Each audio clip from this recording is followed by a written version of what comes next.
Bonjour, aujourd'hui on va se pencher sur un des concepts les plus importants en Python, les fonctions. L'idée, c'est de voir comment on peut arrêter de se répéter et commencer à écrire du code vraiment plus propre et plus malin. Allez, c'est parti. Alors voilà notre programme. On va d'abord mettre le doigt sur un problème que tout le monde connaît, pour ensuite découvrir la solution, les fonctions. Après ça, on verra comment les rendre plus intelligentes, on explorera quelques options un peu plus poussées, et on finira par un bon résumé de tout ce qu'il faut garder en tête. On attaque direct avec la première partie, le fameux problème du code qui se répète sans cesse, ou comme on l'appelle ici, le coup caché du bon vieux copier-coller. Petite question, juste comme ça. Qui n'a jamais martelé les touches CTRL-C, CTRL-V pour dupliquer un bout de code? C'est un réflexe, on l'a tous, surtout au début. Mais ce réflexe, il a un prix. Jetez un œil à cet exemple. Bon, soyons honnêtes, ce code, il fonctionne. Le résultat est là. Mais imaginez qu'il faille changer le message. Il faudrait le faire à chaque ligne, une par une. Non seulement c'est long et fastidieux, mais c'est surtout le meilleur moyen d'oublier une ligne et de créer des bugs. Alors, comment on résout ça? Eh bien, la solution est aussi élégante que puissante. Ce sont les fonctions. Le principe est génial. On écrit le code une bonne fois pour toutes, et ensuite on peut le réutiliser à l'infini. Alors, une fonction, c'est quoi au juste? Pensez-y comme une mini-recette à l'intérieur de votre programme. C'est un bloc de code qui a une seule mission, bien précise. Son but, c'est de mettre de l'ordre, de rendre le code plus clair et, surtout, de nous faire dire adieu à la répétition. Regardons d'un peu plus près comment ça se construit. Tout commence avec le mot-clé def. Juste après, on lui donne un nom, suivi de parenthèses. Le 2 points à la fin de la ligne, c'est le signal qui dit « Attention, ce qui suit m'appartient ». Et tout le code qui est décalé juste en dessous, c'est le corps de la fonction. Ce sont les actions qu'elle va réaliser. Et là, l'image parle d'elle-même, non? À gauche, notre code répétitif du début. À droite, une seule définition de fonction et des appels très simples. C'est plus court, plus propre.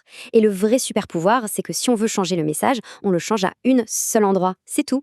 C'est bien joli d'avoir des fonctions, mais pour l'instant, elles sont un peu rigides. Elles font toujours la même chose. L'étape suivante, c'est de voir comment les rendre plus flexibles, comment leur donner des informations pour qu'elles puissent s'adapter. Alors, comment on fait pour parler à une fonction? La manière la plus directe, c'est d'utiliser ce qu'on appelle des arguments positionnels. Ce sont tout simplement les informations qu'on glisse entre les parenthèses quand on appelle la fonction. Et leur nom est très clair. Leur position, leur ordre est super important. Ce tableau l'illustre parfaitement. Quand on appelle calculer somme 3, 5, Python voit le 3 en première position et il le donne au premier paramètre A. Il voit le 5 en deuxième, il le donne au second B. C'est aussi simple que ça. L'ordre fait tout. Ok, la fonction a reçu des infos, elle a fait son travail, et maintenant, comment on récupère le résultat de son calcul? C'est là qu'intervient le mot-clé return.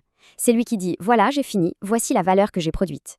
Et attention, petit détail à ne pas oublier, si on ne met pas de return, la fonction renvoie quand même quelque chose par défaut, none, qui veut dire rien. Et voilà, on boucle la boucle. On appelle notre fonction calculer somme avec 1 et 1. À l'intérieur, elle les additionne. Le return nous renvoie le résultat 2. Et cette valeur, on peut la récupérer pour l'utiliser, par exemple ici, en l'affichant avec print. Entrée, traitement, sortie. Propre et efficace. Bon, on maîtrise les bases. Maintenant, on va pimenter un peu les choses. Il y a des façons encore plus souples de jouer avec les arguments, pour rendre notre code à la fois plus flexible et plus facile à lire. On peut par exemple donner une valeur par défaut à un argument. Ça le rend complètement optionnel. Si on ne fournit pas de valeur quand on appelle la fonction, pas de problème, elle utilisera la valeur par défaut. Regardez l'exemple. On appelle calculer somme 2, sans donner de deuxième valeur. La fonction utilise donc b égale 1 par défaut et le résultat est 3. Alors là, attention, une règle d'or à ne jamais oublier en Python, c'est non négociable. Les paramètres qui ont une valeur par défaut doivent toujours être à la fin de la liste, après ceux qui sont obligatoires. C'est une erreur classique quand on débute, alors gardez ça bien en tête. Mettons un instant les deux techniques face à face. D'un côté, les arguments positionnels, l'ordre est roi. C'est rapide à écrire, mais parfois on peut s'y perdre. De l'autre, les arguments nommés. Là, on précise le nom du paramètre. C'est un peu plus long, mais c'est tellement plus clair. Et surtout, l'ordre n'a plus aucune importance. La syntaxe montre bien la différence. Avec les arguments nommés, on dit explicitement « age égale 35 » et « nom égale David ». L'immense avantage, c'est qu'on pourrait très bien écrire « présenter nom égale David », age égale 35 en inversant l'ordre et ça marcherait exactement pareil. Pour une fonction avec 5 ou 6 paramètres, ça change la vie. On a bien gratté la surface, mais croyez-moi, le monde des fonctions est bien plus vaste. Jetons juste un petit coup d'œil à ce qui nous attend plus loin, pour ouvrir l'appétit. Juste pour donner l'eau à la bouche, sachez qu'on peut créer des fonctions qui acceptent un nombre illimité d'arguments avec *args et *cowargs. On peut même, et c'est très puissant, définir des fonctions à l'intérieur d'autres fonctions. Ce sont des sujets passionnants à explorer par la suite. Ce concept de fonction imbriquée est vraiment intéressant. C'est un peu comme avoir une fonction assistante privée. La fonction internal function ici, elle n'existe que dans le monde de test function. Impossible de l'appeler de l'extérieur. C'est un excellent moyen d'isoler et d'organiser son code.